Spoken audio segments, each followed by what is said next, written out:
தந்தை, மகன், தூய ஆவியாரின் பெயராலே ஆமென். இயேசு கிறிஸ்துவின் அன்புமிக்க சகோதர சகோதரிகள் உங்கள் அனைவருக்கும் கிறிஸ்து இயேசுவின் அன்பு கடந்த வணக்கத்தை தெரிவித்துக் கொள்கின்றேன். இந்த நற்செய்தி பாகமானது மத்தேயு நற்செய்தி 9ஆம் அதிகாரம் 14 முதல் 17 வரை உள்ள திருவாக்கியங்கள். குறிப்பாக 14வது வாக்கியம். பின்பு யோவானின் சீடர் இயேசுவிடம் வந்து, நாங்களும் பரிசேயரும் அதிகமாக நோன்பு இருக்க உம்முடைய சீடர்கள் ஏன் நோன்பு இருப்பதில்லை என்றனர். அப்படியே நாம் பார்க்கின்றோம், இங்கு நோன்பு பற்றியுள்ள செய்தி. இவர்கள் தாங்கள் செய்வதை அவர்கள் என்ன செய்கிறார்கள்? நியாயப்படுத்தி கொண்டிருக்கிறார்கள். நாங்கள் நோன்பு இருக்கின்றோம், அதிகமாக நாங்கள் நோன்பு இருக்கின்றோம், ஏன் உம் சீடர்கள் நோன்பு இருப்பதில்லை என்று அவர் கேள்வி கேட்கிறார்கள். நோன்பு என்பது ஒரு அன்பின் வெளிப்பாடு. அன்பின் வெளிப்பாடு தான் நோன்பு ஒழிய கடமைக்காக செய்வதில் அல்ல. அப்போ இவங்க கடமைக்காக அவர் செய்து விடுகிறார்கள். இதே போல் தான் நம்முடைய வாழ்க்கையில் பார்க்கின்றோம். நீங்கள் நானும் இந்த மாதிரி கடமையான செய்தி, நான் கத்தோலிக்கனாக பிறந்து விட்டேன், கத்தோலிக்கனாக பிறந்த காரணத்தினால் நான் கோயிலுக்கு வருகின்றேன், கத்தோலிக்கனாக பிறந்த காரணத்தினால் நான் பலவிதமான அருட்சாதனைகளை பங்கெடுக்கின்றேன், கத்தோலிக்கனாக பிறந்த காரணத்தினால் நான் ஜெபமாலை செய்கின்றேன், கத்தோலிக்கனாக பிறந்த காரணத்தினால் நான் உபவாசம் எடுக்கின்றேன், எனக்கு வேண்டிய இந்த தவக்காலத்திலும் சரி நான் உபவாசம் எடுத்தாக வேண்டும், அதே சமயத்தில் பாத யாத்திரை நான் போகின்றேன், நான் இவ்வளவு பாத யாத்திரை நான் செய்திருக்கின்றேன், இத்தனை புனிதர்களுடைய வழிபாடு நான் செய்திருக்கின்றேன் என்று கணக்கு காட்டி நாம் உரிமைக்காக போராடி கொண்டிருப்போம். தெய்வம் சொல்கிற வார்த்தை, நோன்பு என்பது அதல்ல. கடமைக்காக ஒரு மனிதன் செய்கிற சமயத்தில் ஒரு நாளும் அன்பு அங்கு வராது.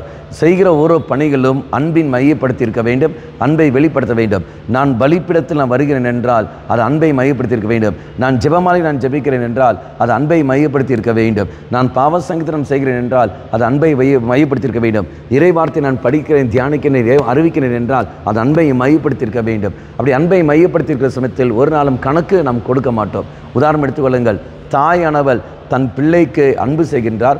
அந்த அன்பின் காரணமாக தன்னுடைய இரத்தத்தை பாலாக அவள் கொடுக்கின்றாள். அப்படி பாலாக கொடுக்கிற சமயத்தில் அவள் ஒரு நாளும் கணக்கு கேட்பதில்லை. நான் உனக்கு இவ்வளோ நான் பால் தந்தேன், என் இரத்தத்தை இவ்வளோ நான் பாலாக தந்திருக்கிறேன், ஆக நீ எனக்கு அதுக்கான கைமாறு செய்ய வேண்டும், எனக்கு கொடு என்று திருப்பி கொடு என்று சொல்லி அவங்க கேட்பதில்லை. அன்பின் வெளிப்பாடு. ஆனால் பிள்ளைகள் ஒரு சில பேர் புரிந்து கொள்ளாமல், இதோ நான் உங்களுக்கு இவ்வளவு செய்திருக்கின்றேன், நான் அவ்வளோ பண்ணிதேன், நீங்கள் பெற்றோர்கள் நீங்கள் எனக்கு தாருங்கள் என்று கேட்கிற சமயத்தில் எந்த அளவுக்கு இழிவான காரியத்துக்கள் செயல்படுகிறார்கள். பண்பாளர்களை நாம் பார்க்க வேண்டும்.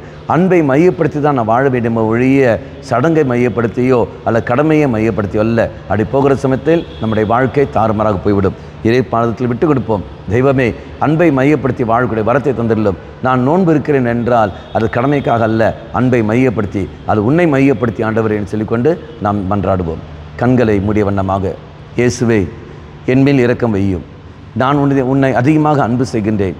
அந்த அன்பின் தன்மையை, அந்த அன்பை வெளிப்படுத்தும் வண்ணமாக நான் செய்கின்ற ஒரு பக்தி முயற்சிகளிலும் நாம் பங்கெடுக்கின்ற அருட்சாதனங்களிலும் அனைத்தையும் நீ தாமே கிருபை பொருந்தெல்லும். இயேசுவே, உம்முடைய இரக்கத்திற்காக வேண்டி நிற்கின்றேன். அம்மா மாதாவே, தெய்வ மாதாவே, எங்கள் மாதாவே, என் அன்னையே, விசேஷமாக எனக்காக பரிந்து பேசும். ஆமேன். தந்தை, மகன், தூய ஆவியாரின் பெயராலே ஆமேன்.